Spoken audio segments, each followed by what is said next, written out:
This is the NBC Theater.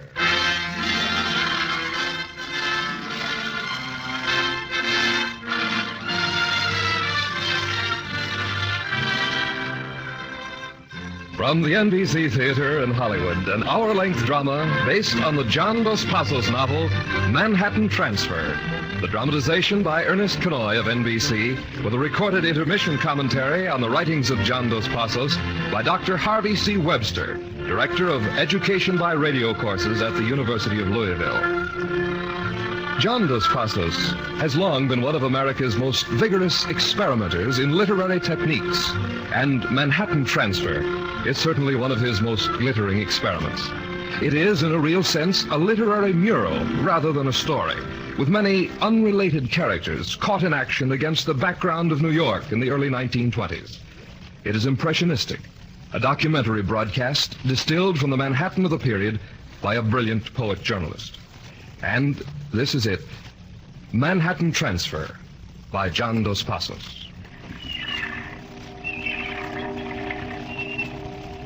Three gulls wheel above the broken boxes, orange rinds, spoiled cabbage heads that heave between the splintered plank walls of the ferry slip. The green waves spume under the bow as the ferry, skidding on the tide, crashes slowly into the slip. Gates fold upwards. Men and women press forward through the wooden funnel of the ferry house into Manhattan, crushed and jostling like apples fed down a chute into a press. About Ellen Thatcher.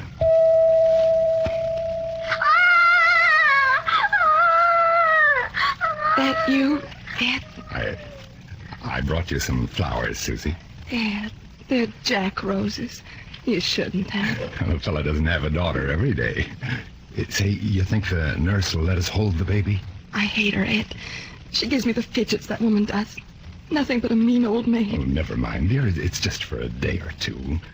Say, do you still want to call her Ellen? No, here you are, Mrs. Thatcher. Here's the baby. Hey, look, they oiled her. How can you tell them apart, nurse? Sometimes we can't. Oh, you're sure this is mine? Of course. But it hasn't any label on it. I'm sure mine was dark. Now, she has lovely little fuzz, same color as your hair. It's not mine. It's not mine. Take it away. That woman stole my baby. Susie, for heaven's sake, Susie. It's not mine. They stole my baby. It's too bad. I'll have to give her a sedative. Take it away. It's not mine. They stole my baby.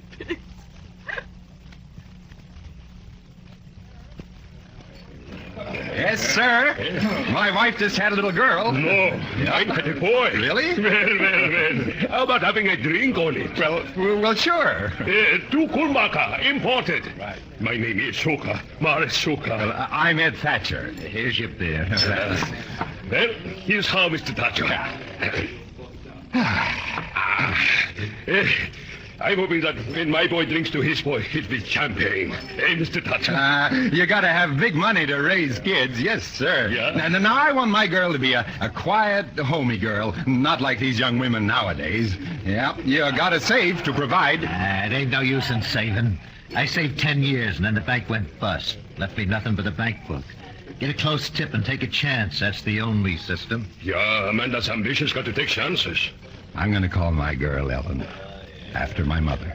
Ellen, that's a lovely name. I'm going to call my boy Wilhelm, after the Kaiser. Huh? Well, goodbye, Mr. Thatcher. Nice to know you. Goodbye. Goodbye. Well, I gotta get along. Hey, you. How about settling for the beer? Well, didn't the other fellow pay? In a pig's eye. Yeah, but he was treating me. I guess that guy really believes in saving. Come on now, pay up. That was imported beer.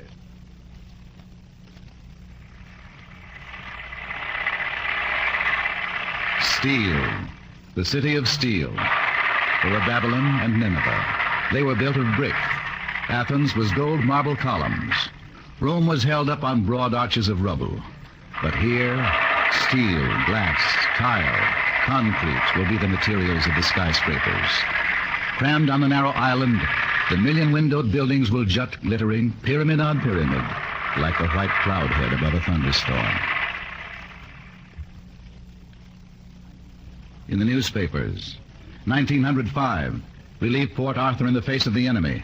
Russo-Japanese war goes on. Why doesn't Ed come home with Ellie? Never a minute's peace. Oh, Lord, why don't Ed come home? I'm sick. It's cruel to leave a sick woman alone like this. Selfish. Oh, if I could get to sleep. Mommy! Mommy!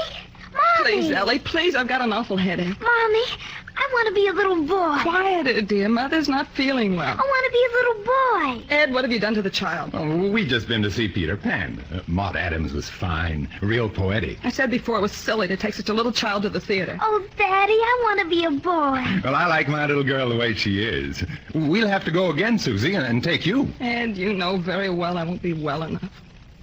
Oh, I wish I'd die. I wish I'd die and not be a burden to you anymore. No, Susie. You hate me, both of you. No. If you didn't hate me, you wouldn't leave me alone like this. I wish I'd died. No, Susie, for heaven's sake, it's wicked to talk like that. Susie, please stop. I don't care. Ellie's going to be a boy. Ellie's going to be a boy. Ellie's going to be a boy. Ellie's going to be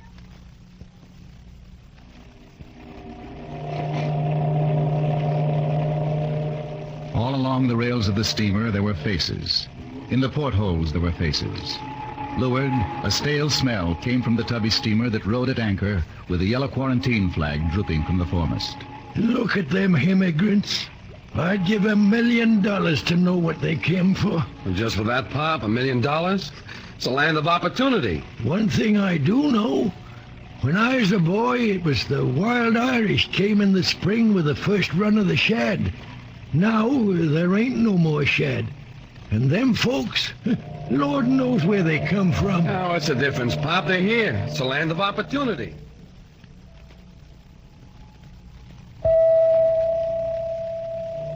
Yes, sir, Ellie. Just look at that liner, huh? Daddy, what do people do all the time on a boat? Oh, I don't know.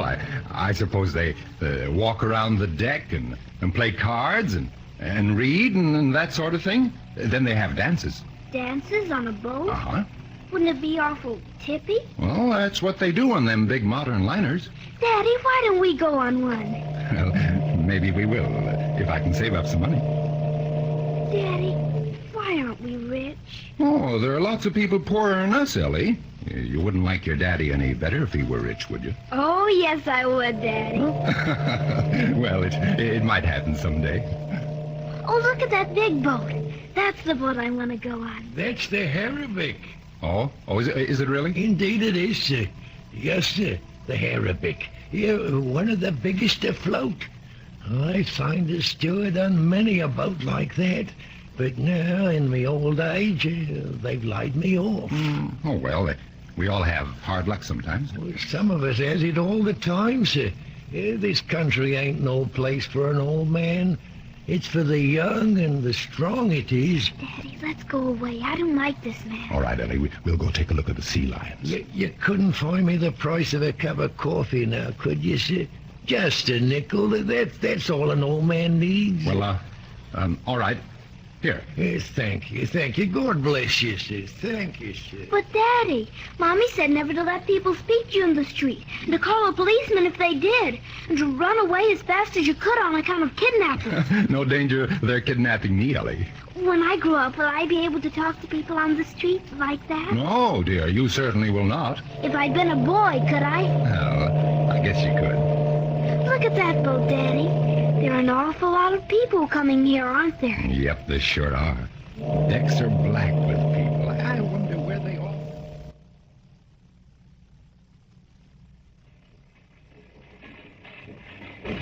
There's a steamroller clattering back and forth over the street in the twilight. Dark presses tight the steaming asphalt city, crushes the fretwork of windows and lettered signs and chimneys and water tanks and ventilators and fire escapes and moldings and patterns and corrugations and eyes and hands and neckties into blue chunks, into black enormous blocks. Night crushes bright milk out of the arc lights, squeezes the sullen blocks until they drip red, yellow, green into streets resounding with feet. All the asphalt oozes light. Light spurts from lettering on the roof. mills dizzily among wheels, stains rolling tons of sky, and the steamroller clatters on, forming the city.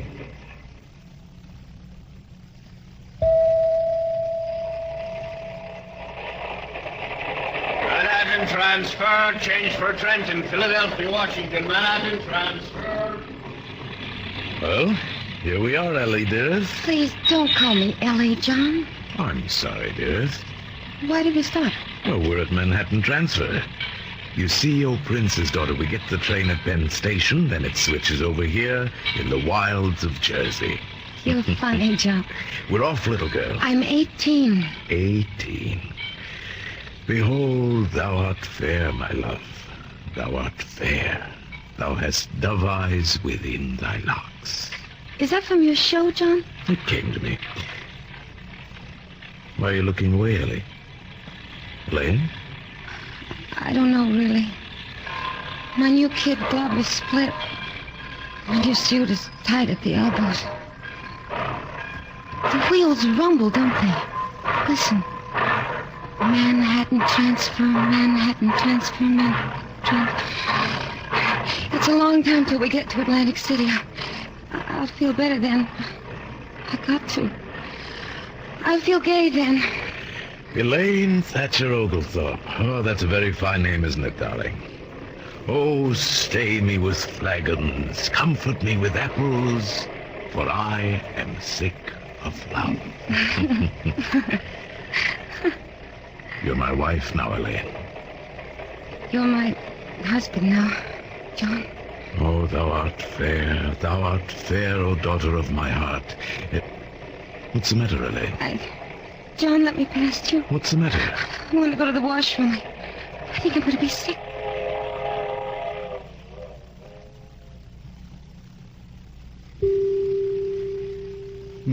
Jimmy Herf, eating lunch with his Uncle Jeff.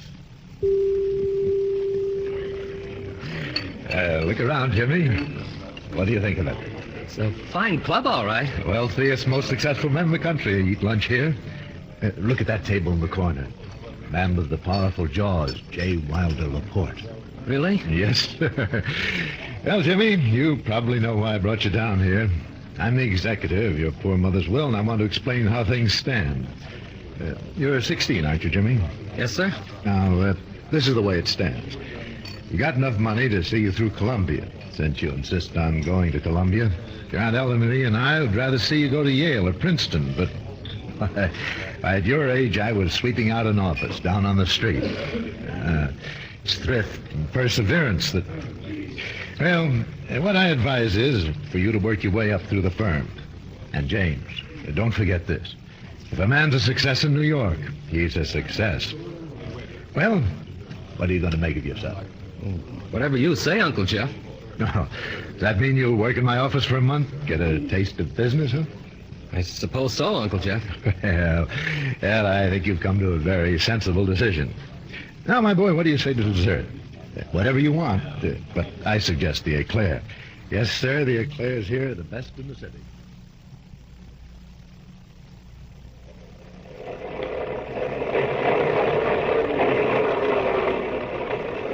Morning clatters with the first L train of Allen Street. Daylight rattles through the windows, shaking the old brick houses, splatters the girders of the L structure with bright light. Men and women stir under the blankets and quilts on mattresses in the corners of rooms. Clots of kids begin to untangle and kick. At the corner of Rivington, the old man with a hempen beard, who sleeps where nobody knows, is putting out his pickle stand amid the rancid clangor of the cobbled awakening street.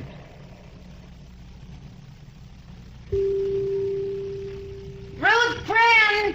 Pran! Glad to see you. What's your name? Jimmy Herf. It's Jimmy. Okay. And he said, Margie, I got a crush on you so bad. Come on up, Jimmy. Don't mind me if I look terrible. Shall I bring the milk? You can come in if you promise not to look. I've just got to do up my hair. Why don't you theater people get up at a decent hour? Well, how about you newspaper people? How's the cub reporter? I'm on Hell's Kitchen. Got a job yet? Oh, something ought to turn up this week. Sometimes I think I'll go to bed and just stay there till the end of the world. Poor old Ruth. You know, I haven't been as sorry for anybody since I quit college. Then I was sorry for me. Jimmy, you're crazy. Maybe, but I'm also very hungry. Oh, what time is it? Well, it's after 1. I thought it was about 10. Oh, Jimmy, I forgot to tell you. I went to see Al Harrison, the producer, yesterday. If I hadn't got to the phone and threatened to call the police... Look at that funny woman across the air shaft. She's got a face like a llama. It's because of her I have to keep my shades pulled down. Why? Oh, you'd be shocked, Jimmy. Oh, let's get out of here, Ruth. The sun is shining outside and people are going home from church to overeat and read the Sunday paper amid the rubber plants. Jimmy, you're a shriek. What ho, Miss Prynne. What news today, huh? Nothing, Jojo. Jimmy, this is Mr. John Oglethorpe. He lives down the hall. Jimmy Hurd. Oh? Fair.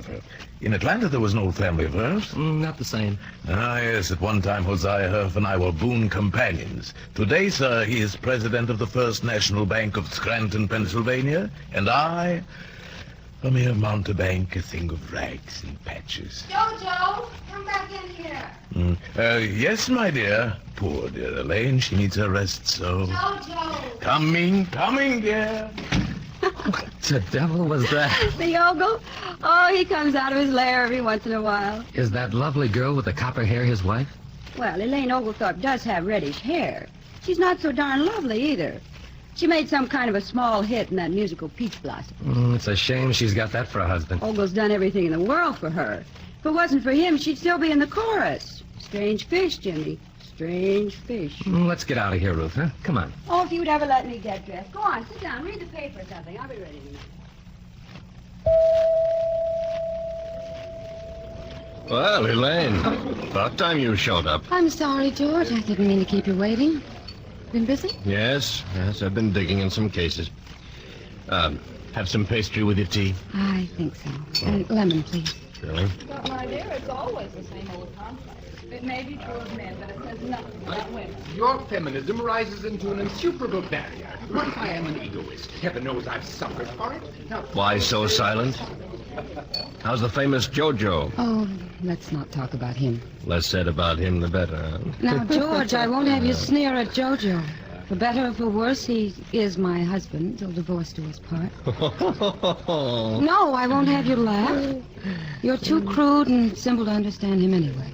Jojo's a very complicated and rather tragic person. Well, for heaven's sake, now don't let's talk husbands and wives. The important thing, little Elaine, is that you and I are sitting here together without anyone to bother us. Now look, when we can see each other again, huh? Really see each other, really. We're not going to be too real about this, are we, George? Oh, I have so many things to say to you.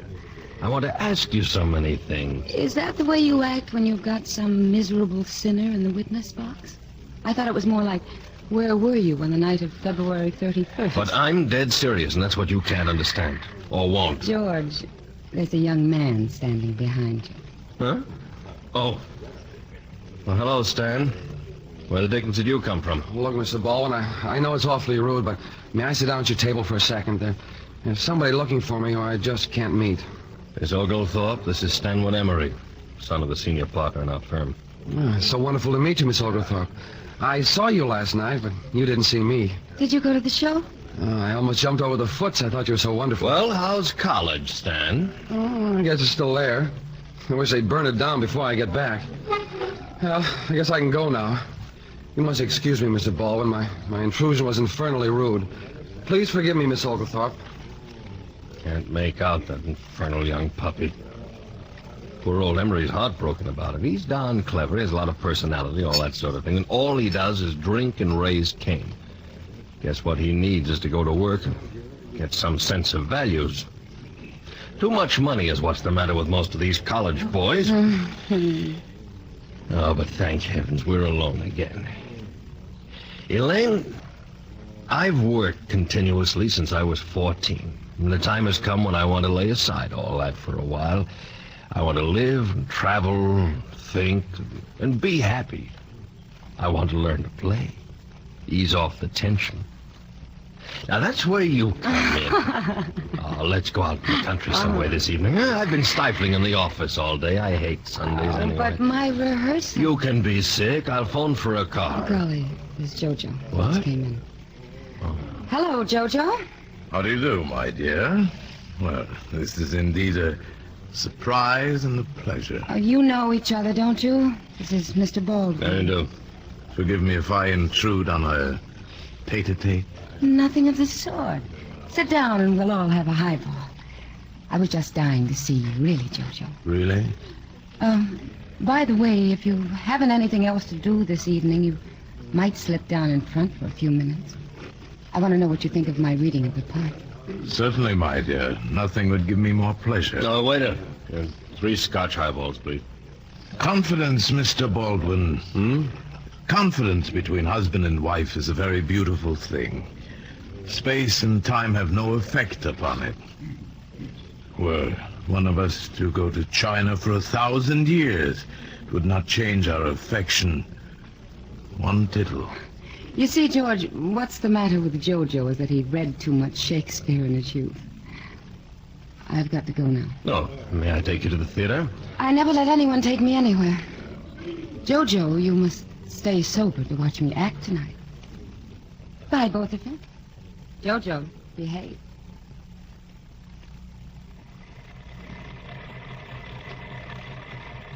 Miss Oglethorpe?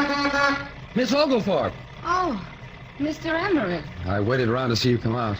Can't I take you somewhere? Well... Please? I'm just going up to the theater. I've got a rehearsal. Well, let me take you there. All right. But it's an awful imposition on you. It was awfully rude for me to butt in that way, wasn't it? But that's another story. I'm Stan. The forged name is Dingo. But that's another story, too.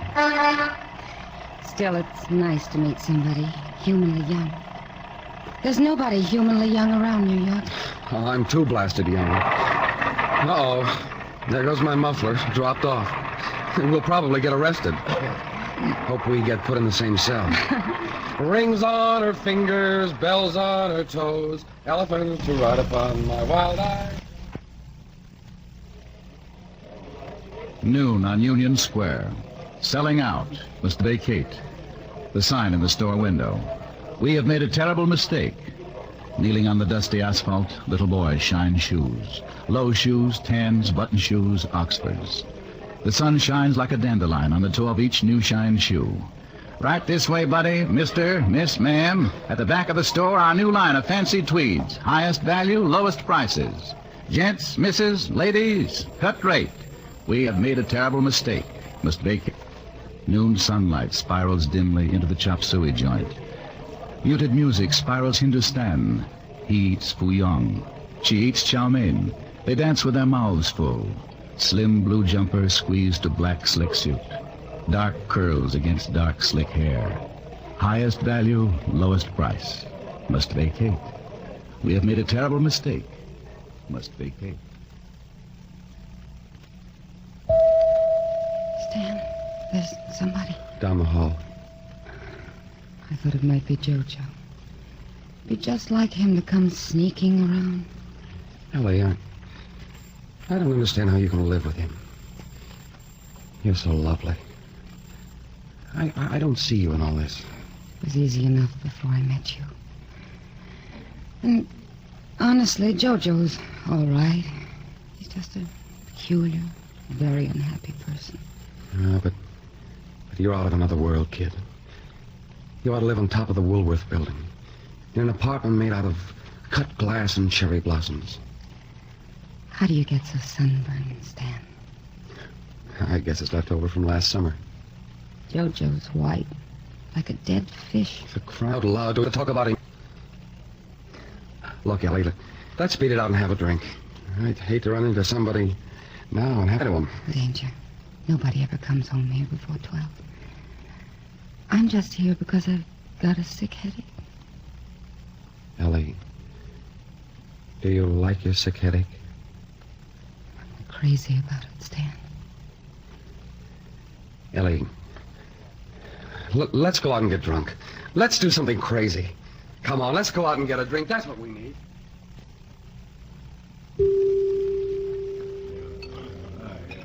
Yes, sir, Jimmy. A strange fish. Pass the salt. Sure. Ruth, why do all the ham actors in the world live at your place? Protective coloration. Boy, did you miss the goings-on yesterday. It was a shriek. Yeah? Everybody was out in the hall. The landlady was crying. Well, come on, spill the dirt. Well, there was Mrs. Sutherland crying and fainting into the arms of a strange gentleman in a dress suit. And Jojo Oglethorpe was brandishing a revolver, a little nickel one, you know, like a water pistol. The only one who looked in their right senses was Elaine Oglethorpe.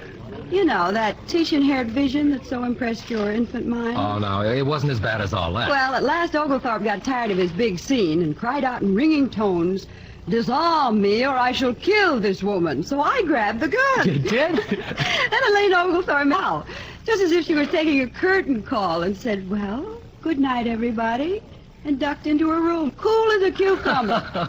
What next? Well, Ogle banged on the door a few times. Then he went upstairs to Tony Hunter, rolled his eyes like Forbes Robertson in Hamlet, and said, "Can a broken man crave asylum for the night?" Why did she marry him? That girl would marry a trolley car if she thought she could get anything out of it. Half the people wanted the Oglethorpes thrown out of the house. Well, Jimmy boy, order up another bottle and a good steak. Little Ruth will enlighten you as to the goings-on in the wicked, wicked world. Jimmy, you're too naive to live. Look out for that trunk. Don't worry, lady. I got it tied down good. Where to? Hotel at 5th Avenue and about 8th Street. Okay. Well, from the trunk, I thought you was catching a train somewheres. I am going away somewhere. It's a fine day for going somewhere. I'm going away from my husband. Huh? Did he throw you out? No, I can't say he did that. My wife threw me out about 3 weeks ago. How was that? Yeah, she locked the door when I come home one night and wouldn't let me in. Had the lock changed while I was working. That's a funny thing to do. Yeah, she said I get slapped too often. But I ain't going back to her. I'm through. Getting an apartment on 22nd Avenue with another guy, and we're going to get a piano and live quiet and off the dames. Matrimony isn't much. You said it. Well, what leads up to it is all right, but getting married? It's like the morning after. You want I should go through the park, lady? Or down 8th Avenue and across 34th? The Suns moved to Jersey. The sun is behind Hoboken. Covers are clicking on typewriters. Roll-top desks are closing. Elevators go up empty, come down jammed. It's ebb tide in the downtown district. And the newspapers, pink sheets, full market reports, final race results. Print squirms among the shop-worn office faces. Sore fingertips, aching insteps. Strong-arm men cram into subway expresses. Senators ain't, giants too. It's ebb tide on Wall Street, flood tide in the Bronx. The sun's gone down in Jersey.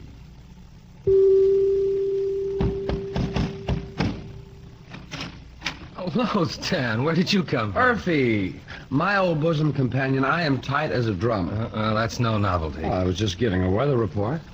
Say, have you got a drink or a bathtub? Of course there's a bathtub. What do you want with it? Well, I want to take a bath.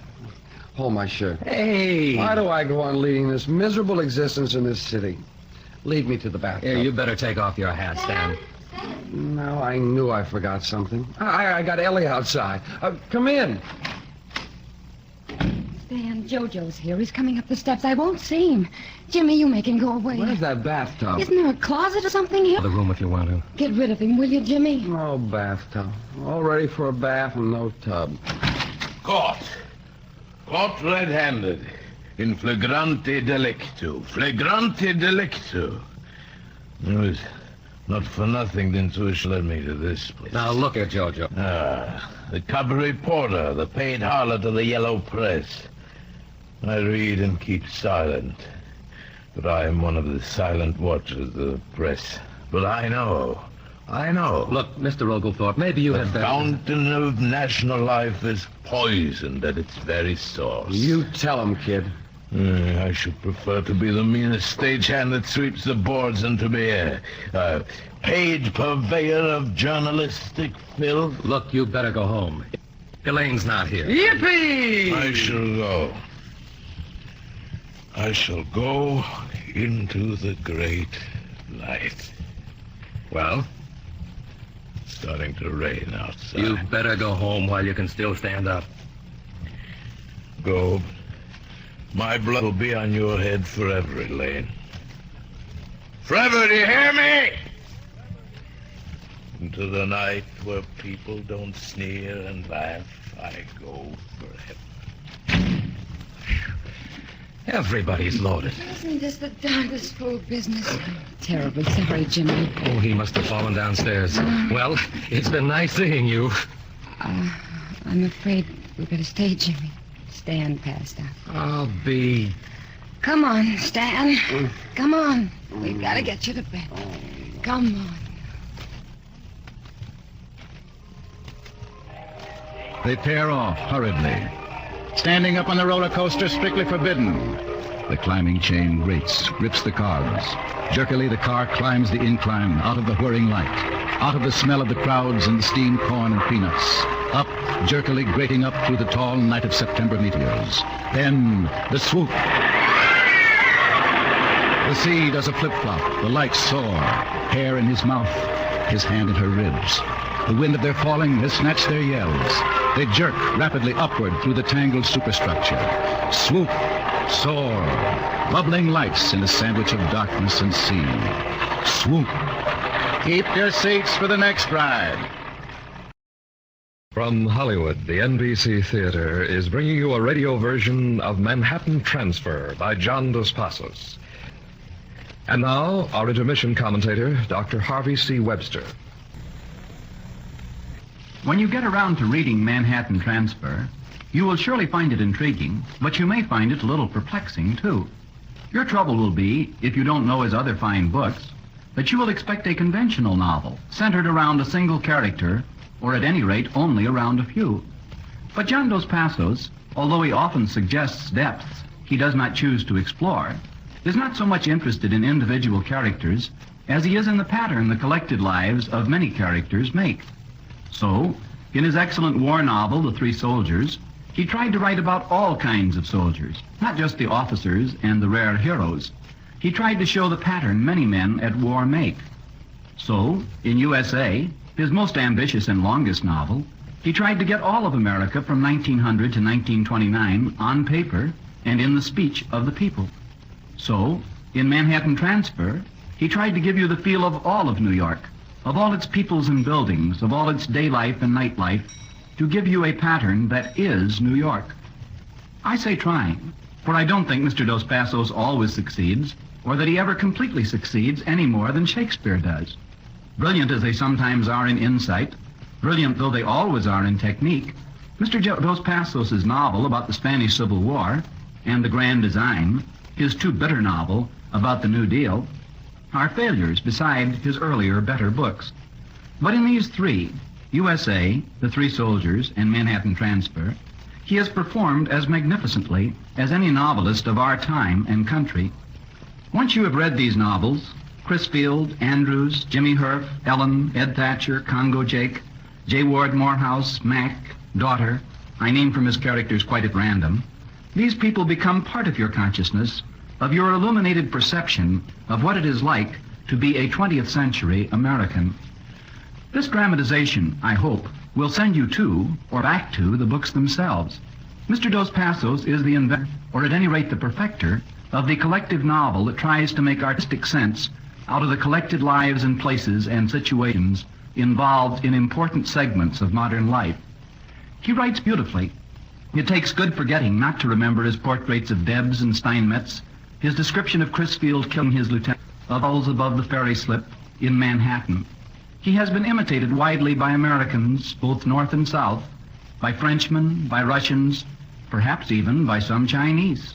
What he deserves is more readers in this country. I hope that you will become one of them. Thank you, Dr. Webster. Our radio version of Manhattan Transfer will continue from Hollywood after a brief pause for station identification. Red light. A block deep, 4 ranks of cars wait at the grade crossing. Fenders in tail lights, motors purring hot, exhausts reeking. Cars from Babylon and Jamaica. Cars from Montauk, Port Jefferson, Patchogue. Roadsters from Great Neck. Cars full of asters and wet bathing suits. Mouths sticky from sodas and hot dogs. Green light. Motors race. Gears screech into first. Cars flow towards the city that stands up incredibly into the night sky like the glow of a great lit tent. Like the yellow tall bulk of a tent show.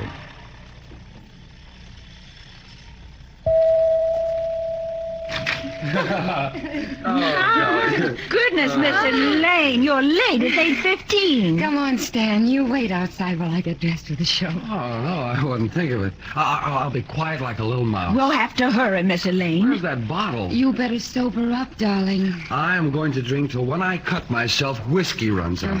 What's the good of having blood when you can have whiskey? I'm going to lie down and go bye-bye. Don't, Stan, for heaven's sakes. If you go and pass out in my dressing room, I'll never forgive you. It's getting late, Miss Elaine. Stan, you've got to go away. I want to go bye-bye. I could put him in the shower and turn cold water on him. How's the house tonight, Millie? Pretty thin. Suppose I'll put him in the bathroom, Miss Elaine. Nobody'll notice him there. That's it. Let him go to sleep in the bathtub. I gotta go bye-bye. So sleepy. Come on, get his arm, Millie. Yes, I'm... Come on, Stan. Come on. Bye-bye, bye-bye. I got him now. There he is. Look out for that faucet. Bye-bye, bye. Oh, he's a sleepy baby when he's like this. 15 minutes. Oh, I'm going to be terrible tonight. Here's your dress, Miss Elaine. Now, don't mess your hair. Let me have the cold cream, Millie. I look awful. Yes, you look lovely, honey. You always do. Listen, Millie, the water. Oh, no. Sailing over the Stan, get out of that tub, you idiot. You fool. You fool. Ow, that hurts. Now, you get up out of it. You're soaked. Why, so I am. Oh, get the water off, Millie. Yes, my goodness. Well, I'll stand outside so nobody can come in, Miss Elaine. You just can't get mad at him. That's what makes him so exasperating. Are you sober yet? Sober as a penguin. Stan, you're the stop king. It's getting beyond a joke. Why shouldn't things get beyond a joke? But, darling, you'll kill yourself. Well? I don't understand you, Stan. Understand you, Ellie. Well, I know I love you very exorbitantly much. Ellie, you're not sore at me. Oh, of course not, child. Now, I've got to get ready. I'll be late for the first act curtain. Honestly, Stan, you're preciously... Such afternoons, the buses are crowded into line like elephants in a circus parade. Morningside Heights to Washington Square, Penn Station to Grant's Tomb. Parlor snakes and flappers joggle-hugging downtown, uptown hug-joggling gray square after gray square, until they see the new moon giggling over Weehawken and feel the gusty wind of a dead Sunday blowing dust in their faces. Dust of a tipsy twilight.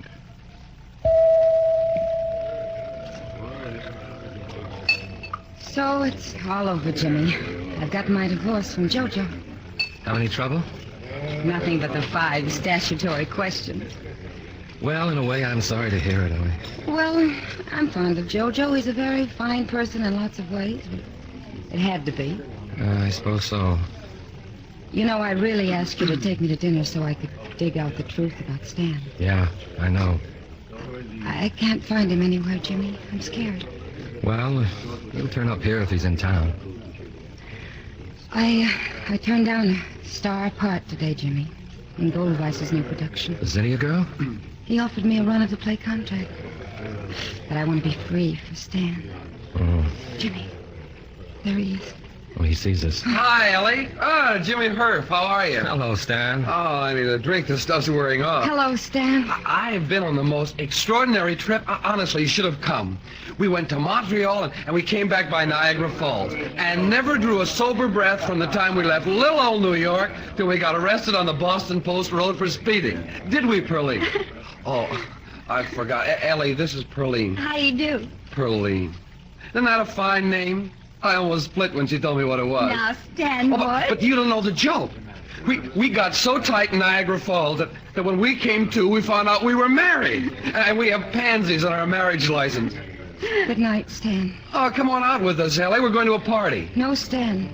Good night. Oh, we're going to a party. We get drunk, Pearline, real drunk. Going to a big, beautiful party.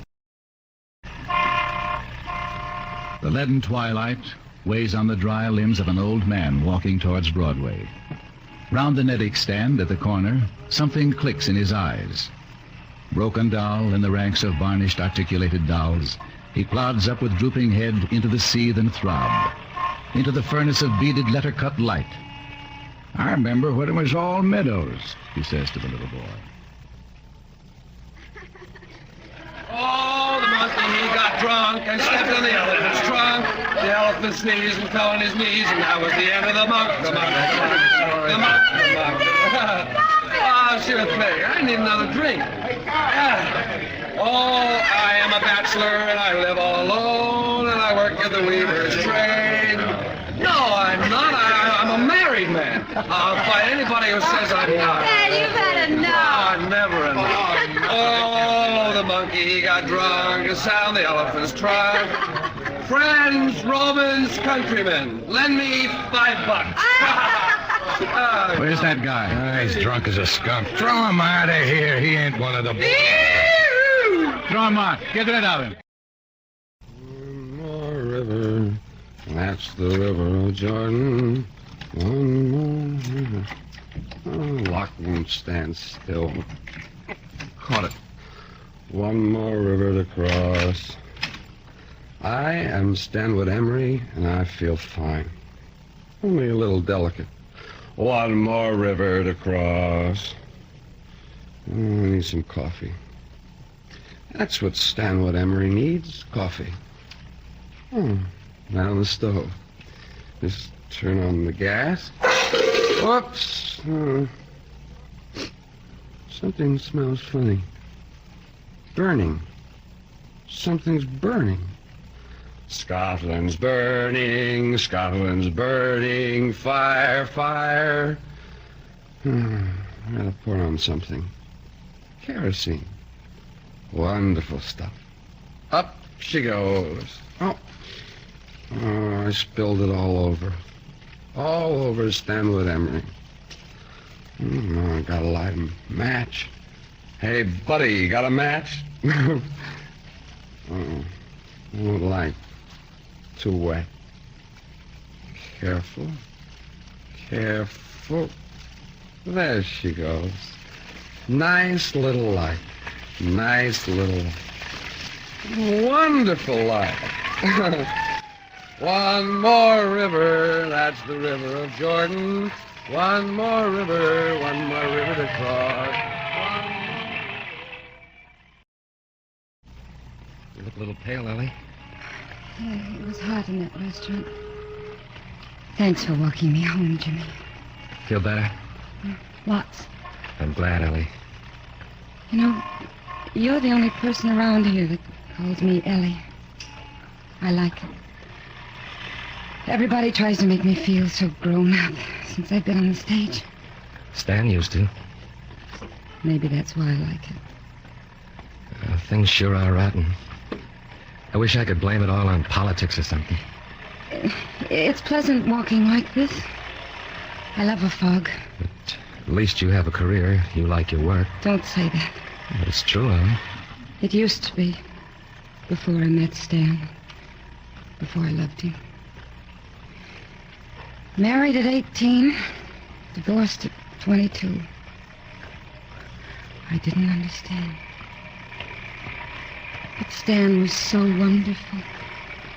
And then he had to die. Things are lousy. They're crazy. Jimmy, you're the only person left I can really talk to. Don't trust me. I might go berserk on you someday. Look, Jimmy, I might as well tell you. I'm going to have a baby. Stan's baby. I'm going to give up all this silly life. Theater and all. And race it. Ellie, that's the bravest thing I ever heard of a woman doing. Ellie, you're wonderful. If I could only tell you what No, Jimmy, don't. We're home now. Well, Ellie, I want to say something No, to you. Jimmy, not now. I'll see you tomorrow. Wait a minute, Ellie, wait. Everything's rotten.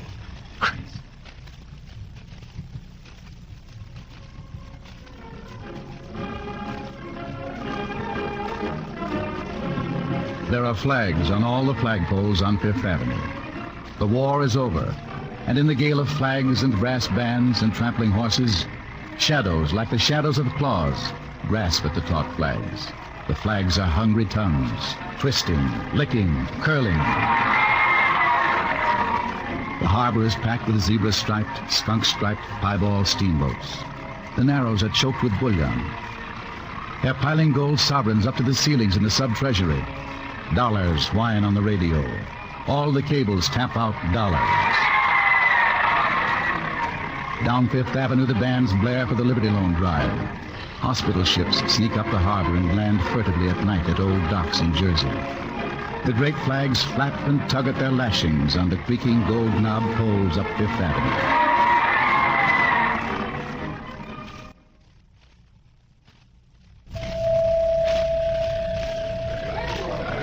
Jimmy, have you got the baby? He's all okay. Hasn't made a sound. Here, Ellie, let me take that bag. We'll be getting ashore soon. There goes the gangplank. There's Ruth. Ruth! Ruth! Hey! Oh, come on. There goes the gangplank. Come on, Jimmy. Give me the small bag. Look out, Ellie. it's got the baby's things. Elaine, darling, you look wonderful. Ruth, you didn't have to meet What a us. message. Hello, Ruth. Jimmy, darling, when I heard you two were married, I just cried. Oh, is that the baby? He's asleep now. Better leave him be. Customs here. Passport, please. Oh, here you are. Mr. James Herf, wife and infant. All right. Your bags will be examined and ready soon. Customs here. I'm glad that's over. You don't know about prohibition, do you, Jimmy? I don't. Why do you think the baby's so heavy? I got a quart of brandy wrapped up with him. Jimmy's got another quart and a hot water bottle strapped around his middle. Come on, let's get to the hotel before it eats through the rubber. The trouble with prohibition is it's too hard to keep sober. A nickel before midnight buys tomorrow. Hold-up headlines. A cup of coffee at the automat. A cigar.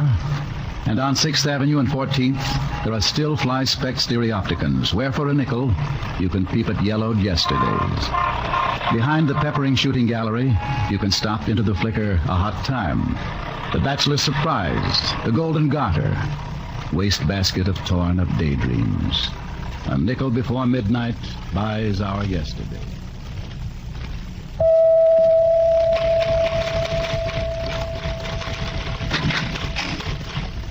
Ellie? I'm home. How's the story going? Lousy. I won't finish it in time for the Sunday edition. What's the matter? I don't know. Seemed like a natural. Bootleggers and hijackers, but it doesn't work out. How's work? Exhausting. Ellie, I hate to see you in that job. You should keep on with your acting, not be shut up in a lousy office. Jimmy, we've got to live. I know. You certainly didn't have your wits about you when you married me. Let's not talk about it. How's the baby? Asleep. You can smell the sour milk all through the house. We should have another room. I brought a bottle of wine. You'll have to eat in a hurry or you'll be late for work. Oh, the old man said I might get off a night shift pretty soon. Jimmy, I wanted to talk to you about that. Don't you think we ought to get another place now that you're working nights all the time? You mean move? No. I was thinking if you could get another room to sleep in, then nobody'd ever disturb you in the morning. But, Ellie, we never see each other. We hardly ever see each other as it is. Well, it's terrible, but what are we going to do when our office hours are so different? I'll put supper on. All right, just as you like. Ellie. Well, Ellie, I'd like to grab onto you till you hurt. Did you say something, Jimmy? Never mind. I got a corn on my toe. Your shoes are too tight. Yeah, my shoes are too tight. You're crying, Herf.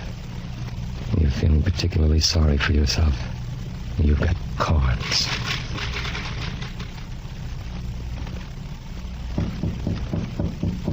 All right. Ellie. Jimmy, what are you doing here? Ellie, I've got to talk to you. I thought you were at your room. Listen, I've got to talk to you. Are you lit, Jimmy? Let me in. Are you sober? Oh, I know what I'm saying. I'm terribly sleepy. I want to talk to you. Well, not too loud then. The baby just dropped off. Ellie, I don't know why it's always so difficult for me to speak out about anything. I always have to get drunk to speak out. Look here. Do you like me anymore? You know I'm always very fond of you. I mean love. You know what I mean, but whatever it is. I guess I don't love anybody for long, unless they're dead. I'm a terrible sort of person. There's no use talking about it. I knew it.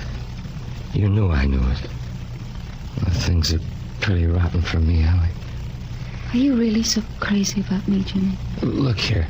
Let's get a divorce and be done with it. Don't be in such a hurry, Jimmy. And there's the baby. What about him? Well, I can scrape up some money for him sometime. Poor little kid. I make more money than you do, Jimmy. You shouldn't do that yet. Oh, no, don't I know it. Well, Jimmy? I'm tired. I'm going home. We didn't think it would all go pop like this, did we, Allie? Good night, Jimmy. But things don't end. I'm awfully sleepy. Will you put out the light on your way out? I'm awfully tired. Night, Jimmy. The young man without legs has stopped still in the middle of the south sidewalk of 14th Street. He wears a blue knitted sweater and a blue stocking cap. His eyes, staring up, widen until they fill the paper-white face. Drifts across the sky a dirigible, bright tinfoil cigar misted with height, gently prodding the rain-washed sky and the soft clouds. The young man without legs stops still, propped on his arms, in the middle of the south sidewalk of 14th Street. Among striding legs, lean legs, waddling legs, legs in skirts and pants and knickerbockers, he stops perfectly still, propped on his arms, looking up at the dirigible.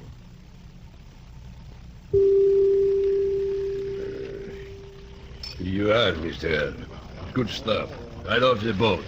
Congo, here's my last paycheck. Cash it? You can't, Mr. Hurd. No more job. Life is upside down and I'm a fly walking on the ceiling of a topsy-turvy city. Sure, Mr. What if I bought a gun and killed her, huh, Congo? Who? Your wife? Passing fancy. Another spring, Congo. In Yonkers one spring I buried my boyhood. In Marseille, with the wind in my face, I buried my calf years. Where in New York shall I bury my 20s? Fill her up again, Mr. Mm-hmm. I am beginning to learn a few of the things I don't want. The pursuit of happiness. Congo, I admit I'm stumped. I'm walking round and round a skyscraper and I can't find the door. Congo, where's the door? The door? Never mind. I have a choice. Go away in a dirty soft shirt or stay in an arrow collar. What is the use of fleeing from this city of destruction? There's nowhere in particular I want to go. I wait. I wait for my wife to serve the pigs. You getting a divorce, Mr. Hurd? Women are rats. They leave a sinking ship. Here I am, almost 30 years old and very anxious to live. If I were sufficiently romantic, I would have killed myself long ago just to make people talk about me. I haven't even got the conviction to make a successful drunkard. Mister, you talk too much. That is entirely possible, Colonel. Did you read in the paper about that man in Philadelphia who was killed because he wore his straw hat on the 14th of May? If I was starting a religion, that man would be a saint. You know how it is. Nobody wears a straw hat before the 15th. Well, this guy wears his on the 14th. Somebody busted it through the way they do, and he started a fight. Got conked with a piece of lead pipe. What was his name? I didn't notice. He died in the hospital. The unknown soldier. The golden legend of the man who would wear a straw hat out of season. St. John Doe of Philadelphia who wore a straw hat out of season. Give me liberty or give me death, said Patrick Henry, putting on his straw hat on the 1st of May. Tango, I am going down to the ferry. Sure thing. Take care of yourself. Here's your change. 3 gulls wheel above the broken boxes, orange rinds, spoiled cabbage heads that heave between the splintered plank walls of the ferry slip. The green waves spume under the bow as the ferry, skidding on the tide, crashes slowly into the slip. Hi there. You with the wagon. Yeah? Will you give me a lift? All right, jump on. Hurry, the ferry gate just opened. Gates fold upward. Men and women press forward through the wooden funnel of the ferry house, away from Manhattan, crushed and jostling, like apples fed down a chute into a press. Thanks for the lift, mister. How far you going, bud? I don't know. Pretty far.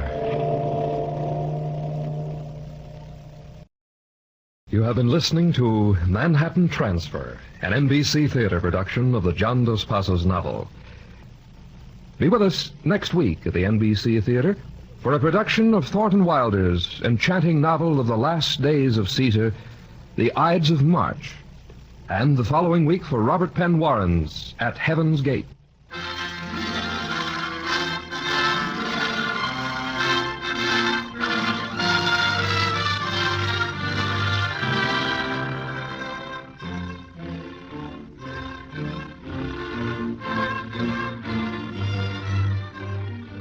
Manhattan Transfer was adapted for the NBC Theater by Ernest Kenoy. Our intermission commentator was Dr. Harvey C. Webster of the University of Louisville. In today's cast were Gain Whitman, narrator, Ann Diamond as Susie, Don Randolph was Ed, Gail Bonney Millie, Nestor Paiva was Zucker, Ann Whitfield was Ellie, Bruce Payne was the old man, Paul Fries was John, Georgia Ellis was Ellen, Stephen Chase the uncle, William Lally was Jimmy, Marjorie Hunt was Ruth, Larry Dobkin George, Lee Millar was Stan, Eddie Fields the cabbie. Your announcer, Don Stanley. The director of the NBC Theater is Andrew C. Love.